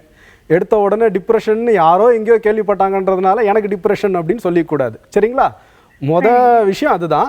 என்ன ஆகுதுன்னு சொல்லுங்க, அது இருக்கா இல்லையா நான் சொல்றேன். ஃபேமிலில ரொம்ப பிரச்சனையா இருக்குங்க. கண்டிப்பா. சரி, உங்களுக்கு கல்யாணம் ஆயிடுச்சுங்களா? வயசு என்ன ஆகுது? 38. 38. சரி, பசங்க இருக்காங்களா? பசங்க இல்லைங்க. ஓகே. வேற என்ன தகராறுங்க இப்போ ஃபேமிலியில்? கொஞ்சம் அவர் வந்து சரியில்லாம இருக்காரு. என்ன ஆகுதுங்க? கொஞ்சம் வேற ஒரு லேடியோட. Okay okay. எனக்கு அது டிப்ரெஷன், அதான் ரொம்ப அதிகம், தலைவலி அதிகமா இருக்கு. நைட்டு எனக்கே தெரியாம ரொம்ப கஷ்டப்படுறேன். ஏதோ பேசுறேன்னு சொல்றாரு அவரு. ஏதோ பேசணும்னு சொல்றாரா? ரொம்ப கஷ்டப்படுறேன், என்னை விட்டு போகாதீங்க அப்படின்னு ஏதோ சொல்றதா அவர் சொல்றாரு. இருக்கிறாங்க. சரிம்மா, தனியா இருக்கும்போது அழுகழுகையா வருதுங்களா? ரொம்ப அழுக வருதுங்க. சாப்பாடு பசி நார்மலா இருக்கா, இல்ல யாராவது சொன்னா சாப்பிடுறீங்களா? பசிலாம் இருக்குங்க, ஆனா எனக்கு சாப்பிட பிடிக்கல, தூங்க பிடிக்கல. அடிக்கடி உடம்பு வலி வருதுன்னு பேராசிட்டமால் அப்புறம் உடம்பு வலி மாத்திரை நீங்களே போய் வாங்கி போட்டுக்கிறீங்களா? வலி இருந்தா எப்பயாவது. இல்ல அடிக்கடி வருதுங்களா? வாரத்துல எத்தனை வாட்டி யூஸ் பண்றீங்க? நிறைய யூஸ் பண்றேங்க. அடிக்கடி அந்த மாத்திரைகளை யூஸ் பண்ணிட்டே இருக்கீங்களா? டாக்டரை கேட்காம நீங்களே? என்னம்மா? ஆமாங்க, பேராசிட்டமால் 500 தான். அது அடிக்கடி வாங்கி போட்டுட்டு இருக்கீங்களா? போடுறேங்க. ஓகே. எதுலயுமே இன்ட்ரெஸ்ட் வர மாட்டேங்குதுங்களா? முன்னாடி சமையல் செய்ய பிடிக்கும், சினிமா பார்க்க பிடிக்கும், பசங்களோட. ஆமாங்க, நான் ரொம்ப நாள் ஆச்சுங்க, எந்த ஒரு இதுலயும் ஈடுபாடு இல்லை, ஏன் வாழறேன். இல்லை, நீங்கள் ஒரு மனச்சோர்வு மாதிரி தான் சொல்கிறீங்க. பட் உங்கள் வீட்டுக்காரும் கவுன்சிலிங்க்கு வரணுமே, ஒரு சைக்காட்ரிஸ்ட்டை பார்க்கணும் நீங்கள் முதல்ல, அதுக்கப்புறம் ஒரு சைக்காலஜிஸ்ட் கிட்ட கவுன்சிலிங் போகணும். 2 பேரும் ஒரு உட்காந்து பேசினா தான் இது ஒரு முடிவுக்கு வரும். போய் வந்தாச்சுங்க. அவங்க என்ன சொல்றாங்க, நீங்க ஹேண்டிகேப்பா இருக்கிறதால அவர் அப்படி இருக்காரு, நீங்க அட்ஜஸ்ட் பண்ணி போயிடுங்க. இல்லை, இது ஒரு நல்ல கவுன்சிலிங் கிடையாது. இந்த மாதிரி யாரும் கவுன்சிலிங்கில் சொல்ல மாட்டாங்களே. நீங்கள் அட்ஜஸ்ட் பண்ணிட்டு போங்கன்றது அது கவுன்சிலிங்கே கிடையாதுங்களே. என்ன பண்றதுன்னு எனக்கு தெரியலைங்க. இல்லை, நீங்கள் இதை வந்து ஒரு ஃபேமிலி சம்மந்தப்பட்ட விஷயம், இது நீங்கள் சம்மந்தப்பட்டது மட்டும் கிடையாது, உங்கள் ஹஸ்பண்ட் சம்மந்தப்பட்டது, இன்னும் கொஞ்சம் குரூப் ஆஃப் மெம்பர்ஸ் இதில் சம்மந்தப்பட்டிருக்காங்க. நீங்கள் இதை ஒரு ப்ரைவேட்டாக டீல் பண்ண வேண்டிய ஒரு விஷயம். உங்களுக்கு கண்டிப்பாக ட்ரீட்மெண்ட் தேவைமா? நீங்கள் வந்து இதை நேரில் ஒரு சைக்காட்ரிஸ்ட்கிட்டையும் ஒரு சைக்காலஜிஸ்ட்கிட்டையும் டிஸ்கஸ் பண்ணணும். கவுன்சிலிங் பண்ணிங்கன்னா இது கண்ட்ரோலுக்கு வந்துடுமா? இது ஒன்றும் பயப்படுறதுக்கு ஒன்றும் இல்லை. ஆனால் நீங்கள் இமீடியட்டாக போய் பார்க்க ஆரம்பிக்கணும், இல்லைனா அப்புறம் கொஞ்சம் தற்கொலை எண்ணெல்லாம் வர ஆரம்பிச்சிடும். அது ஏற்கனவே ஒரு முறை பண்ணிட்டேங்க. அது நீங்கள் இமீடியட்டாக பார்த்துட்டு மருந்து எடுக்க ஆரம்பிக்கணுமா, அதுக்கப்புறம் கவுன்சிலிங் பண்ணணுமா? உங்கள் வீட்டில் யாராவது இந்த ப்ரோக்ராமை பார்க்குறாங்கன்னா அவங்கள முதல்ல ஒரு டாக்டர் கிட்ட கூட்டு போக சொல்லுங்கள். இதை தவிர்க்காமல் பண்ணுங்கள். ஓகே, நிச்சயமா நீங்க ஒரு கவுன்சிலரை மீட் பண்ண வேண்டியது ரொம்பவே அவசியமான விஷயம். ரொம்ப மனச்சோர்வா இருக்கீங்க, அதை கொஞ்சம் அவாய்ட் பண்ணணும். அது மட்டும் இல்லாமல் நிச்சயமா கவுன்சிலிங் போகும்போது நீங்க மட்டும் தனியா போக வேண்டிய அவசியம் கிடையாது. உங்க கணவர் இல்லைன்னா உங்களை சார்ந்தவங்க யாரையாவது ஒருத்தவங்களை கூட கூட்டு போறதா ஒரு ஆரோக்கியமான விஷயமா இருக்கும்னு சொல்லியிருக்காங்க. நன்றி கால் பண்ணதுக்கு. இன்னைக்கு ஆரோக்கியம் சார்ந்த பல விஷயங்களை பத்தி பேசிட்டு இருக்கோம். குழந்தைகள்னு எடுத்துக்கிட்டீங்கன்னா குழந்தைங்களுக்கு வந்துட்டு என் குழந்தை பேச மாட்டேங்குது, நடக்க மாட்டேங்குது, பல விஷயங்களை சொல்லிட்டு இருக்காங்க. தொடர்ந்து குழந்தைங்களுக்கு பேச்சில் ஒரு சில தடுமாற்றம் இருக்கு, இல்லைன்னா பேச்சில் குறைபாடுகள் இருக்குன்னா அதை பத்தி தொடர்ந்து பேசலாம். அதை பத்தி டிஸ்கஸ் பண்றதுக்காக டாக்டர் பாலகிருஷ்ணன் கிட்ட பேசணும். டாக்டர், குழந்தைங்க வந்துட்டு எந்த வயசுல பேச ஆரம்பிக்கிறது ஆரோக்கியமான விஷயமா இருக்கும்? எந்த வயசுல எதிர்பார்க்கலாம் குழந்தைங்க முகம் பார்த்து பேசுறது? பேச்சு அப்படிங்கிறத விட கம்யூனிகேஷன், நம்ம என்ன நினைக்கிறோமோ அடுத்தவங்களுக்கு அதை எடுத்து கூறுவது, அப்படிதான் பேச்சு. பேச்சுங்கிறது வாயால் சத்தம் போட்டு அடுத்தவங்க காதில் கேட்கறது அல்ல.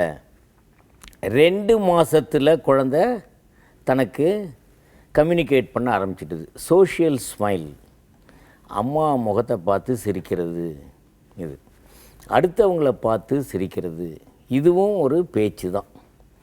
இந்த பேச்சுக்கு தேவையானது ஸ்டிமுலேஷன். இந்த ஸ்டிமுலேஷன் அம்மாவோட அன்பான அரவணைப்பு இருக்கலாம்.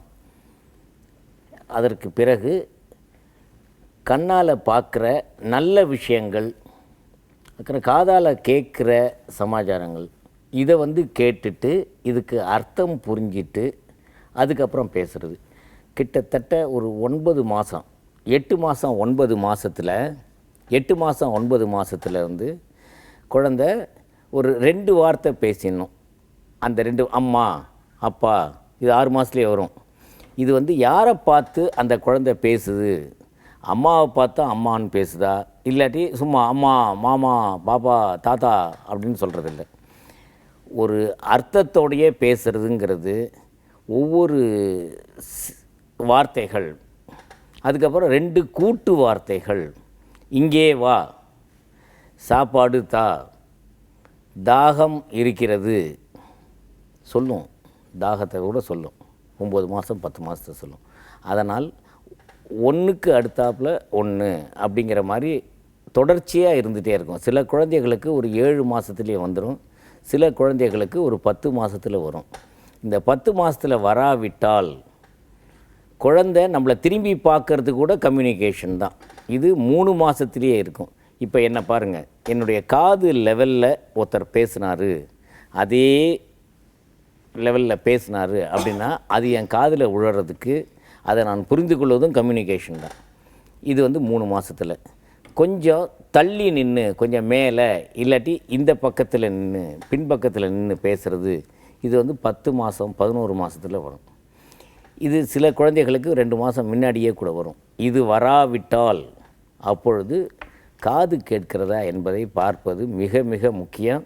இதுக்கு செஞ்சோம் அப்படின்னா அப்புறம் பேச ஆரம்பிச்சிடும்.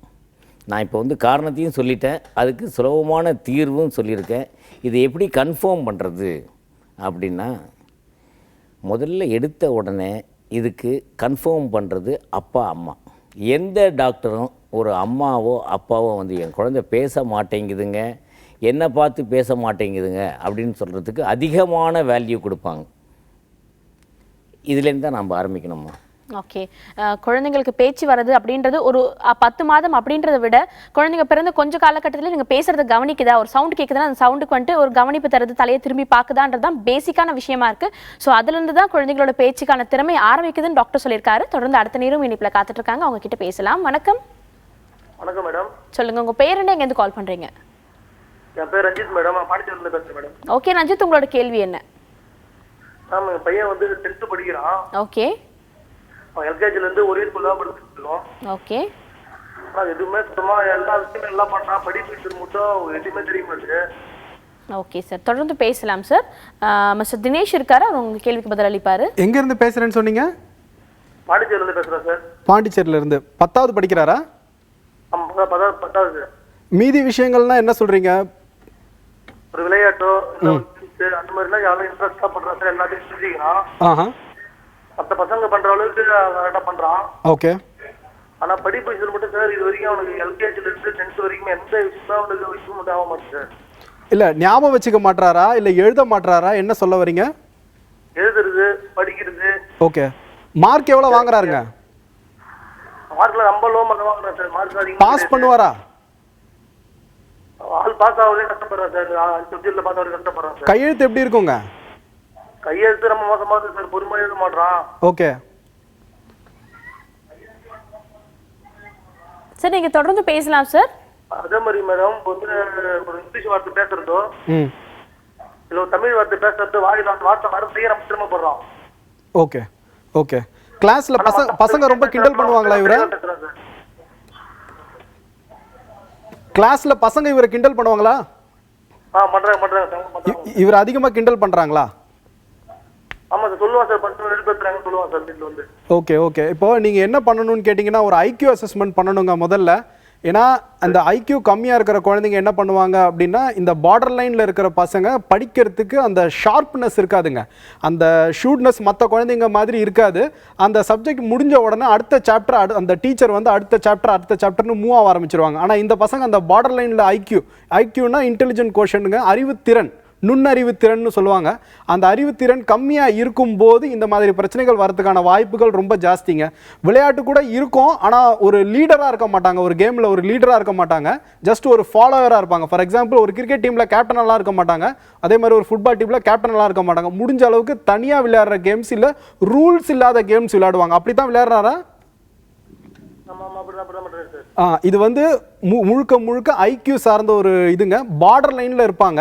ஒரு விஷயத்தையே லாங் ஸ்ட்ரிங் ஆஃப் கான்வர்சேஷனில் சொன்னீங்கன்னா புரியாது. பெரிசா, அதாவது நேராக போய் லெஃப்டில் போய் அப்படி போய் இதை வாங்கிட்டு ரிட்டர்ன் வானா தெரியாது, மறந்துடுவார். சின்னதாக ஒரு வேலை சொல்லி நேராக போ ரிட்டர்ன் வா அப்படின்னா அந்த வேலைகள்லாம் செய்வார். இதை பார்க்குறீங்களா சார்? நீங்கள் டிவி பார்த்துட்டு இருக்கீங்கன்னு நினைக்கிறேன். டிவி பார்த்து பேசாதீங்க சார், ஃபோனில் மட்டும் கான்சென்ட்ரேட் பண்ணி பேசுங்க. தொடர்ந்து பேசலாம் சார். சரி, இப்போ நீங்க முழுக்க சொல்றது எல்லாமே ஒரு ஐக்யூ சார்ந்த பிரச்சனை தாங்க. இது பார்டர் லைன்ல இருக்கிற ஐக்யூ குழந்தைங்க கிட்ட சந்தேகப்படலாம். ஆனா இதெல்லாம் ஞாபகம் வச்சுக்கிறான், படிப்பை மட்டும் ஞாபகம் வச்சுக்க மாட்டான்னு நம்ம என்ன பண்ணுவோம், 2 போட்டு அடிக்க வேற செய்வோம். ஸோ அந்த பிரச்சனையில அந்த ஐக்யூன்றதே மறந்து போயிடும். அதை சொல்லும் போது என்ன ஆகும், அவன் வாயை திறந்து பேச மாட்டான். அதுக்கப்புறம் பேச்சில் பிரச்சனை இருக்கான்னு சந்தேகப்படுவாங்க. ஆனால் அது பேச்சில் பிரச்சனை இருக்காது. எங்கே சொன்னால் நான் அடிச்சிட போகிறாங்களோ, நான் சொல்கிறது கரெக்டோ தப்போ, இல்லை எல்லாரும் கிண்டல் பண்ணுறாங்களே, நான் பேசணுமா வேணாமான்றதுக்கோசரம் நிறுத்தி பேசுகிறதும் இந்த குழந்தைங்க கிட்ட பார்க்கலாம். அதை தான் நீங்களும் சொல்கிறீங்க. இது வந்து ஐக்யூ பார்டர் லைனில் இருக்கும்போது இந்த பிரச்சனைங்க வருங்க. அந்த ஐக்யூவில் எந்த பிரச்சனையும் இல்லை அப்படின்னா ஒரி பண்ண வேண்டாம். நெக்ஸ்ட்டு எல்டி டெஸ்ட்னு ஒன்று பண்ணணும், கற்றல் குறைபாடு டெஸ்ட். அதை பண்ணி கன்ஃபார்ம் பண்ணிட்டா 6 மாதத்துலேருந்து 2 வருஷம் ட்ரீட்மெண்ட் பண்ணால் போதுங்க. அதுக்கு பேர் ரெமிடியல் எஜுகேஷன். பாண்டிச்சேரியிலேயே ஜிப்மர்லேயே பண்ணுவாங்க அந்த ஹாஸ்பிட்டல்லையே. ஓகே, நன்றி சார் கால் பண்ணதுக்கு. தொடர்ந்து அடுத்த நேர்கிட்ட பேசுறதுக்கு முன்னாடி சின்ன பிரேக் எடுத்துக்கலாம். இது 6 டாக்டர்கள் 1008 கேள்விகள்.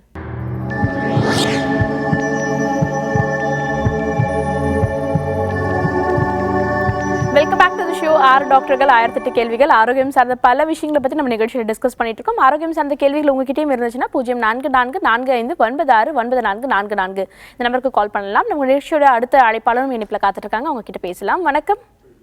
Good morning madam. Good morning. சொல்லுங்கம்மா, உங்க பேர் என்ன, எங்கேருந்து கால் பண்றீங்க? தமிழரசி, கோயம்புத்தூர்ல இருந்து கால் பண்றேன். ஓகே தமிழரசி, உங்களோட கேள்வி என்ன? குழந்தை 2 வயசு ஆக போகுது, இன்னும் நல்லா பேசல. ஓகேம்மா, தொடர்ந்து பேசலாம். நீங்க பேசலன்னு சொன்னா உங்க குழந்தை போன்லயே பேச ஆரம்பிச்சிருச்சு. தொடர்ந்து பேசலாமா? டாக்டர் பாலகிருஷ்ணன் இருக்காரு, அவர் உங்க கேள்விக்கு பதில் அளிப்பாரு. இப்போ இந்த குழந்தைய பத்தி தான் பேசிட்டு இருக்கீங்களாமா? ஆமாங்க சார், 2 வயசு ஆக போகுதுங்க. எத்தனை மாசம் ஆச்சு? 23 மந்த்ஸ்ங்க. ரைட். இன்னும் வேர்ட்ஸ் எல்லாம் வந்து சரியா சொல்ல மாட்டேங்கிறான். அம்மா நீங்க கூப்பிடும்போது உங்களை திரும்பி பாக்குதா? தூரத்துல இருந்து கூப்பிடும் பொழுது திரும்பி பாக்குறாங்க சார். உங்க ஏத்தாப்புல நின்னுட்டு கையை காட்டி பேசும்போது திரும்பி பார்ப்பாங்க. எல்லாம் பண்றாங்க. பக்கத்து ரூம்ல இருக்கும் பொழுது திரும்பி பாக்குதா? எங்க இருந்து அவன் பேர் சொல்லி கூப்பிட்டாலும் அவன் ரெஸ்பான்ஸ் பண்றான். அந்த மாதிரி இப்படி கத்துறான், ஏதாவது சொல்றான். அப்ரோப்ரியேட்டா ரெஸ்பாண்ட் பண்றாரம்மா? கரெக்டா பண்றாங்க சார். சரி. ஒரு டிவியில் அவருக்கு பிடிச்ச படம் வந்துச்சு, பிடிச்ச ப்ரோக்ராம் வந்துச்சுன்னா பக்கத்து ரூம்லேருந்து வந்து எதிர்த்தாப்புல டிவிக்கு ஏத்தால உட்காந்துக்கிறாரா? சரி. இப்படி இருந்தால் இந்த குழந்தைக்கு ஜென்ரலாக பார்த்தோம், நீங்கள் சொல்கிறத வச்சு பார்த்தோம் அப்படின்னா காது நல்லா கேட்குதுன்னு புரியுதுமா. இருந்தால் கூட காது எவ்வளவு நல்லா கேட்குது, எந்த அளவுக்கு கேட்குது அப்படின்னு சொல்லிட்டு அதை நீங்கள் ஃபஸ்ட்டு பார்த்துடணும். இது ரொம்ப ஈஸியாக பண்ணலாம். 1 வயசு 11 மாதம் ஆன குழந்தைக்கு பிஹேவியரல் ஆப்சர்வேஷன் ஆடியோமெட்ரின்னு ஒன்று இருக்குது. அந்த டாய்ஸ் எல்லாம் வச்சு அவங்க வந்து அசஸ் பண்ணிவிடுவாங்க. ரொம்ப துல்லியமாக அசஸ் பண்ணக்கூடும். அதை பண்ணிவிட்டு அடுத்த ஸ்டெப்பு அதை பொறுத்து எடுக்கணும். காது கொஞ்சம் குறைச்சலாக கேட்குது அப்படின்னா சில வார்த்தைகள் கேட்கும், சில வார்த்தைகள் கேட்காது. அதனால் கன்ஃபியூஸ் ஆகி ஏதோ பேசாமல் இருந்துடும். அதற்கு நீங்கள் என்ன பண்ணணும்னா காது கேட்குறத ஃபஸ்ட்டு டெஸ்ட் பண்ணுங்கள், கேட்குதா இல்லையான்னு அதை குவான்டிஃபை பண்ணுங்கள். அதுலேருந்து ப்ரொசீட் பண்ணணும். ஓகே, அவ்வளோதான். ஓகே, காது கேட்குதா, அதுவும் எந்த அளவுக்கு காது துல்லியமாக கேட்குதுன்றதை வச்சு தான் பேச்சு திறன் அதிகப்படும் அப்படின்னு சொல்லிட்டு டாக்டர் சொல்லியிருக்காரு. நன்றி கால் பண்ணதுக்கு. தொடர்ந்து அடுத்த நேர்கிட்டையும் பேசலாம். வணக்கம். ஹலோ, திருநெல்வேலியிலேருந்து பானு பேசுகிறேன். ஓகேம்மா, உங்களோட கேள்வி என்ன? அதாவது எனக்கு காதுல வந்து நான் ஸ்டாப்பா ஏதோ சவுண்ட் கேட்டுட்டே இருக்கு. ஓகேம்மா, தொடர்ந்து பேசலாமா? வயிற்ற சுமக்கிற மாதிரி இருக்கு. ஓகே, தொடர்ந்து ரீசெண்டா சொல்றாங்க காதுல ஓட்டம் வந்ததுன்னு சொல்றாங்க. ஆனா அதுக்கு முன்னாடி இருந்தே எனக்கு வந்து ப்ராப்ளம் இருந்துட்டு தான் இருக்கு. ஓகேம்மா, உங்களோட கேள்விக்கு ஆடியாலஜிஸ்ட் டாக்டர் பாலகிருஷ்ணன் இருக்காரு, அவர் பதில் அளிப்பாரு. எத்தனை நாட்களாக இருக்கிறதுமா? உங்க வயசு என்ன? என்னுடைய வயசு 31. எத்தனை நாட்களாக இருக்கிறது? நாட்கள் சொல்லப்போ சவுண்ட் ரொம்ப நாளாவே இருந்துட்டு தான். ரொம்ப நாள்னா வருஷ கணக்காவா? வருஷ கணக்கா இருக்கு. ஒரு காதுல மட்டும்தானுங்களா, 2 காதுலயுமா? இல்ல ஒரு காதுல மட்டும்தான் கேட்டுட்டே இருக்கு. கரண்ட் கட் ஆயிடுச்சு அப்படின்னா அந்த சவுண்ட் அதிகமா எனக்கு ஹெவியா கேக்குது. கரண்ட் கட் ஆனா எப்படி இது வித்தியாசம் வரும்? அமைதியா நேரத்துல அந்த சவுண்ட் அதிகமா கேக்குது. ரைட்மா, உங்களுக்கு குறைச்ச வயசு தான். இந்த வயசுல வந்து உங்களுக்கு ஜென்ரலாக இந்த மாதிரி சத்தம் கேட்குது, 2 காதுலேயும் கேட்குது அப்படின்னா நீங்கள் வந்து இந்த மெட்டாபாலிக் டிசீசஸ்ன்னு சொல்கிறது அது இருக்கான்னு ஒரு தடவை பார்த்துக்கணும். மெட்டாபாலிக் டிசீசஸ் அப்படின்னு பார்த்தோன்னா சிம்பிளாக ஒரு டயபெட்டிஸ், சர்க்கரை வியாதி, ஒரு பிளட் ப்ரெஷர், இதை பார்த்துக்கணும். அதற்கு பிறகு ஹார்மோனல் ப்ராப்ளம் எதாக இருக்கா, தைராய்டு எதாக இருக்கான்னு பார்த்துட்டோம்னா இதனால் வந்து செக் பண்ணியாச்சு. தலைக்கு சிடி ஸ்கேன் பண்ணியிருக்கு. கழுத்துக்கு எம்ஆர்ஐ பண்ணிருக்கு. நீங்க காது சொல்றதெல்லாம் மட்டும்தான் நான் இன்னும் டெஸ்ட் பண்ணல. நீங்க சொல்றதெல்லாம் ஒரு டெஸ்ட்டுகள் சொல்றீங்க. நான் வந்து காரணங்கள் என்னென்ன இருக்குன்னு பார்த்துட்டு அந்த ஒவ்வொரு காரணமா நாம் அதுக்கு அதை ரூல் அவுட் பண்றதுக்காக டெஸ்ட் பண்ணணும். நீங்க செஞ்சது கரெக்டு தான். ஆனால் இந்த 3-4 விஷயங்கள் நான் இப்போ 3 விஷயம் சொல்லிட்டேன்.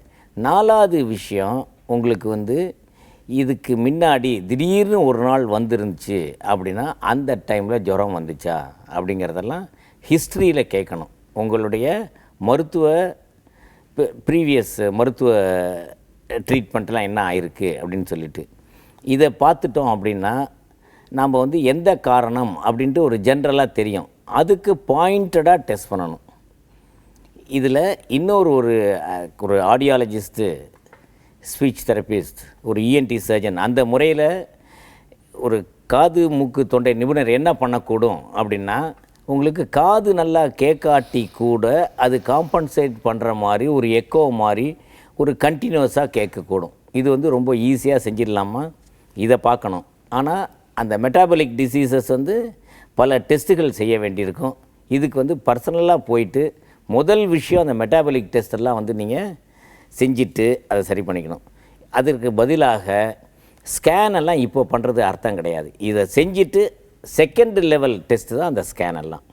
ஸ்கேனை பண்ணோம்னா உங்களுக்கு மனசு நிம்மதியாக இருக்கும். ஸ்கேனில் ஒன்றும் இல்லைன்னு சொல்லிட்டாங்கன்னா இது கேன்சர் இல்லை, வேறு கட்டி இல்லை அப்படின்னு சொல்லிட்டு அந்த மனசு நிம்மதியோட ஒரு சிஸ்டமேட்டிக்காக மீதியை வந்து ஒரு ஜென்ரல் டாக்டர், அதற்கு பிறகு ஒரு இஎன்டி டாக்டர், இந்த 2 பேரையும் போய் பாருங்கள். Okay, thank you so much for காலிங்மா. தொடர்ந்து அடுத்த நேயர்கிட்டையும் பேசலாம். Good morning. Good morning. சொல்லுங்க, உங்க பேர் என்ன, எங்கேருந்து கால் பண்றீங்க? நான் சுமதி, கோயம்புத்தூர்ல இருந்து பேசுறேங்க. ஓகே சுமதி, உங்களோட கேள்வி என்ன?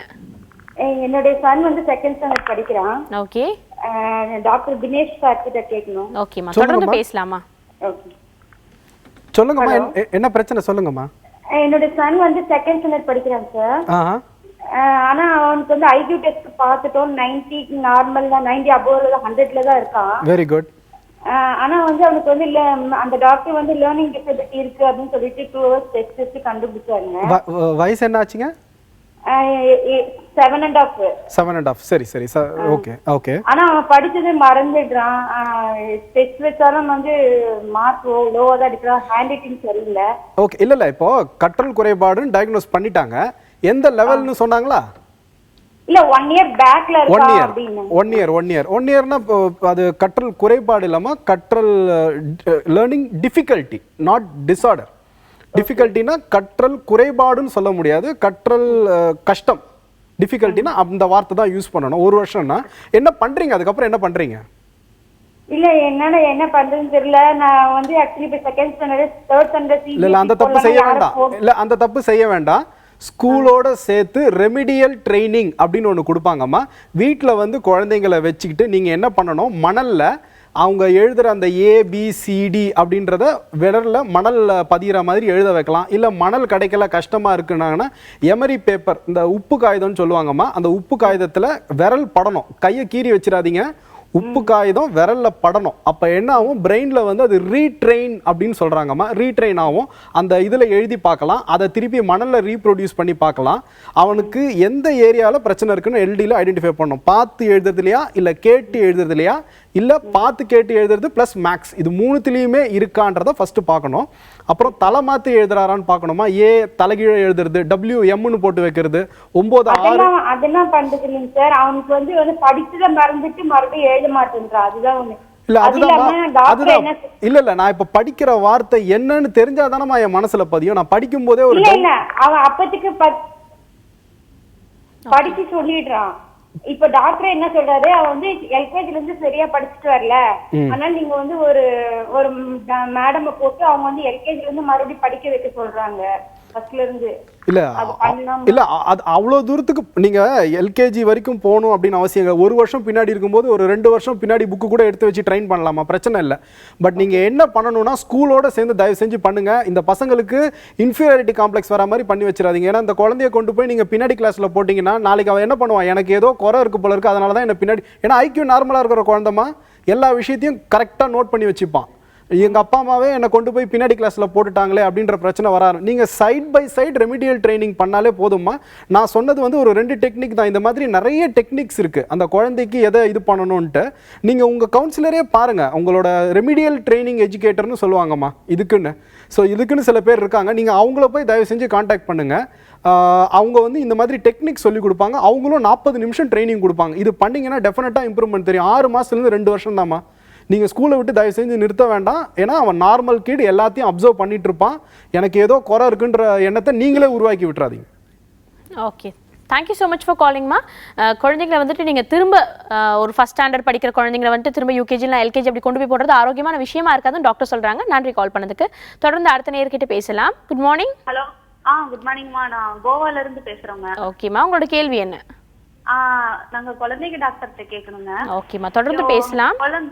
ஓகே, குழந்தை பிறந்து 4 மாசம் ஆச்சு. ஓகேம்மா, மிஸ்ஸஸ் ஜெயபாரதி இருக்காங்க, மகப்பேறு செவிலியர். உங்க கேள்விக்கு பதிலளிப்பாங்க. தொடர்ந்து பேசலாம். சொல்லுங்கம்மா. ஆமா, தாய்ப்பால் தாங்கம்மா குடிச்சிட்டு இருக்காங்க. ஆனா இப்ப திடீர்னு பால் குடிக்கவே மாட்டேங்கிறாங்க. அதான் என்ன? ஓகே, ஃபர்ஸ்ட்லேயே தாய்ப்பால் தான் கொடுத்துட்டு இருக்கீங்க? ஃபர்ஸ்ட்ல இருந்தே தாய்ப்பால் தான் குடுத்து, எனக்கு இல்லைங்கம்மா, எங்க அண்ணா வயசு தாய்ப்பால் தான் குடிச்சிட்டு இருந்தாங்க. நல்லா தான் குடிச்சிட்டு இருந்தாங்க. இப்ப வாயே வைக்கவே மாட்டேங்கிறாங்க. எவ்வளவு நாளா அந்த பிரச்சனை இருக்குமா? இப்ப ஒரு 2 வாரமா தாங்கம்மா அந்த மாதிரி இருக்கு. ஸோ 2 வாரமா அப்ப குழந்தைக்கு என்ன கொடுத்துட்டு இருக்கீங்க? தாய்ப்பால் குடிக்காத குழந்தைக்கு தாய்ப்பால், அதாவது அவங்க தூக்கத்துல மட்டும்தான் குடிக்கிறாங்க. முழிச்சிருக்கும் போதெல்லாம் ரொம்ப அழுகுறாங்க. பாலே குடிக்கவே மாட்டேங்கிறாங்க. ஓகே, இதுக்கு என்ன பண்ணணும் அப்படின்னா, நீங்கள் வந்து சில அம்மாக்கள் பண்ணுற தப்பு என்னன்னா, டிவி பார்த்துக்கிட்டு பால் கொடுக்கறது, இல்லைன்னா எல்லாரும் உட்காந்துருக்கும் போது தனியாக ஓரத்தில் உட்காந்துட்டு பால் கொடுக்குறது, இந்த வேலையெல்லாம் செய்வாங்க. அப்படி செய்யக்கூடாது. குழந்தைங்க வந்து இப்போ கொஞ்சம் கொஞ்சமாக அதுங்க வந்து வெளி உலகத்தை பார்க்க ஆரம்பிக்கும், அம்மாவோட மூஞ்சை பார்த்து விளையாட ஆரம்பிக்கும். அப்படிங்கிற பட்சத்தில் அவங்க என்ன பண்ணலாம், முதல்ல பர்சனல் ஹைஜீன் மெயின்டைன் பண்ணணுமா. நல்லா அவங்க குளிச்சுட்டு நல்லா ஃப்ரெஷ்ஷாக இருக்கணும். 2வது அம்மா ரிலாக்ஸ்டாக இருக்கணும். அம்மா வந்து எந்த டென்ஷனும் இல்லாமல் அம்மா ரிலாக்ஸ்டாக அவங்கள வச்சுக்கணும். 3வது ஒரு தனி ரூமில் குழந்தைய அட்டென்ஷன் கொடுத்து குழந்தைக்கு பால் கொடுக்கும் பட்சத்தில் அது குடிக்கிறதுக்கு வாய்ப்பு இருக்குது. ஒன்றும் பெரிய பிரச்சனை கிடையாது. இது வரைக்கும் குடிச்சிட்டு இருந்த குழந்தை தான், இப்போ தான் பிரச்சனை அப்படிங்கிற பட்சத்தில் அது நைட்டு குடிக்குது. ஸோ அதனால் எனக்கு தெரிஞ்ச வரைக்கும் எந்த பிரச்சனையும் கிடையாது. அம்மா வந்து இந்த சின்ன சின்ன டிப்ஸை ஃபாலோ பண்ணிவிட்டு தனியாக ரூமில் உட்காந்து குழந்தைங்க ஸ்பெஷல் அட்டென்ஷன் கொடுத்தாங்கன்னா எனக்கு தெரிஞ்ச வரைக்கும் குடிக்க ஆரம்பிச்சிருமா. ஓகேங்கம்மா, தேங்க்யூங்கம்மா. அப்புறம் எனக்கு ஒரு 1.5 வயசுல ஒரு பொண்ணு இருக்கா. ஏதாவது இனிமே புரோட்டீன் பவுடர் இந்த மாதிரி கொடுக்கலாங்களா? என்னம்மா கொடுக்கலாம், ஒன்றும் பிரச்சனை இல்லை. நார்மல் சாப்பாடு கொடுக்குறீங்க. என்னென்ன சாப்பாடு கொடுக்குறீங்க குழந்தைக்கு? பருப்பு சாப்பாடு, காய், கீரை, முட்டை, இந்த மாதிரி. நீங்கள் இது மாதிரி எந்த சப்ளிமெண்ட்டுக்கு போக தேவையில்லை. நீங்கள் நார்மல் உணவு, சரிவிகித உணவு கொடுத்தாவே அந்த குழந்தைக்கு போதும். அப்படி நீங்கள் விருப்பப்பட்டீங்கன்னா ஒரு குழந்தை டாக்டரை பார்த்துட்டு அவங்க ப்ரிஸ்கிரைப் பண்ணதை கொடுத்தா நல்லதுமா. Okay, thank you so much for காலிங்மா. இந்த 1 hour ஃபுல்லாக ஆரோக்கியம் சார்ந்த பல விதமான கேள்விகளுக்கு ரொம்பவே தெளிவாக பதிலளிச்சிங்க. Thank you so much for joining us. Thank you. இந்த 1 hour ஃபுல்லாக ஆரோக்கியம் சார்ந்த பல விஷயங்களை பற்றி கேட்டு தெரிஞ்சுக்கிட்டீங்க. இதே போல் நாளைக்கும் வேறு துறையை சார்ந்த சிறப்பு மருத்துவர்களோடு உங்களை வந்து சந்திக்கிறேன். Until then, this is Kritika telling bye from you all.